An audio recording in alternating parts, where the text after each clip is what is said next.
Okay, so I'm back in the garage with my R6 about to do the plugs. We're going to put in 4 new NGK Platinum Elite Super Nada awesome spark plugs. That means we've got to pull the top of the carbs here off the trumpets, as we call them. That's got to come up. That's just these little tiny bolts there. Undo those, whole thing's going to lift out. You're going to take out this plastic box which holds your air filter, and that will give you access to the plugs which are sitting 1, 2, 3, 4 below my fingers. Get in there with a long reach spark plug remover or the wobbly head with an extension on your ratchet, and just lefty loosey pull the things out. Bunch of videos on YouTube on how to do it. It's probably a 2 to 3 hour job. I'm not going to film the whole thing me doing it because it's boring and it's really not that difficult. It's fiddly. You need tiny hands, and there are some angles that you've got to get the spark plug head holder into to be able to pull the plugs out. So there's a bunch of YouTube videos that guys have done it, filmed the whole thing, and they're awesome. I watched them before attempting this. So the only thing I'm going to add to it is that make sure this area is spotlessly clean. We do not want any junk inside the carbs while you're working on this. So use a vacuum cleaner. I've got mine here. Get your sucky vacuum cleaner, get in here, suck out all the dust, all the dirt. Use a rag with some WD-40 on it, or some Armor All. Clean up the rubber, clean up the trim, clean up the black plastic. Just get all the dust, all the crud out of this area before you start working on it. Keep it clean. And we're back. So successfully changed out the plugs.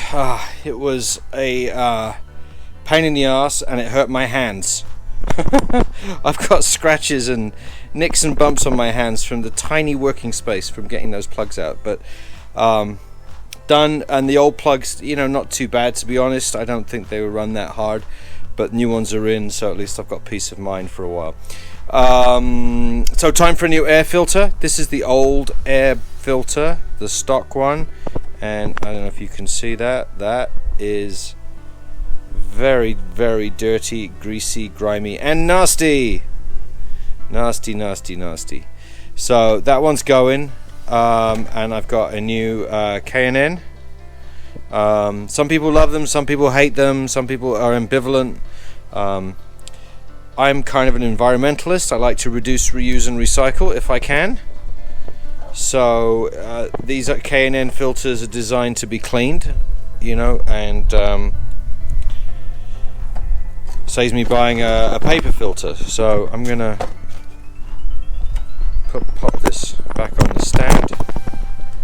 So I've got both hands. Ooh, fancy! And here's the new K&N. It should come pre-oiled. At least I hope it came pre-oiled, because I don't have a K&N oiling kit with me. K&N, stickers, labels, how to install it.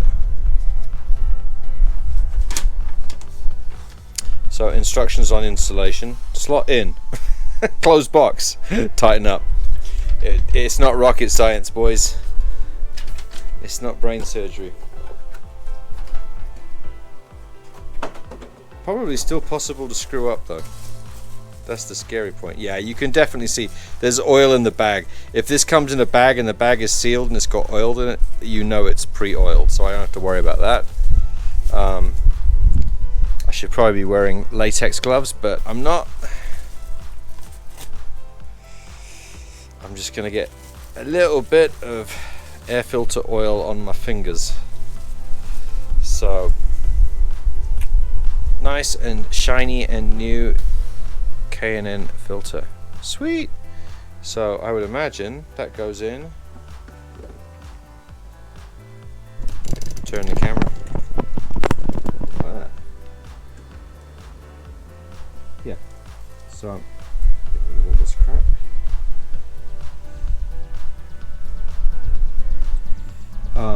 It's got locking tabs on the bottom here. Those 3 tabs are going to go in, push down. No. No.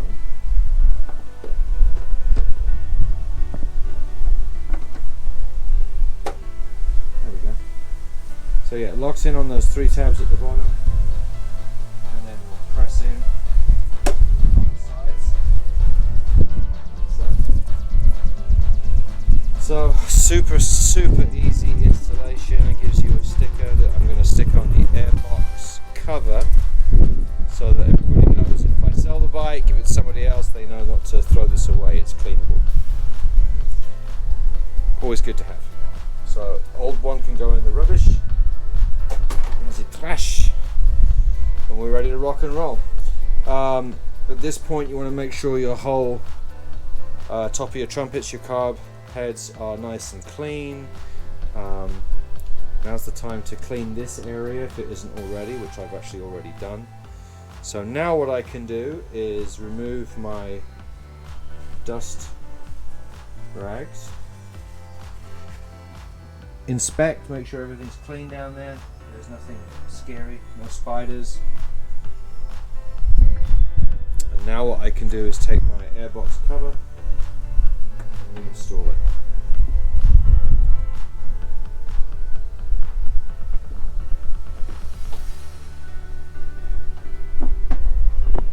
Voila! Alright, so that's the airbox cover back in. Needs a good thorough clean, which I'm going to do next, and put in my 1, 2, 3, 4, 5, 6, 7, 8, 9, 10, 11 bolts. You should have 11 bolts in a bag that says R6 airbox bolts. Those need to go back in, torque down.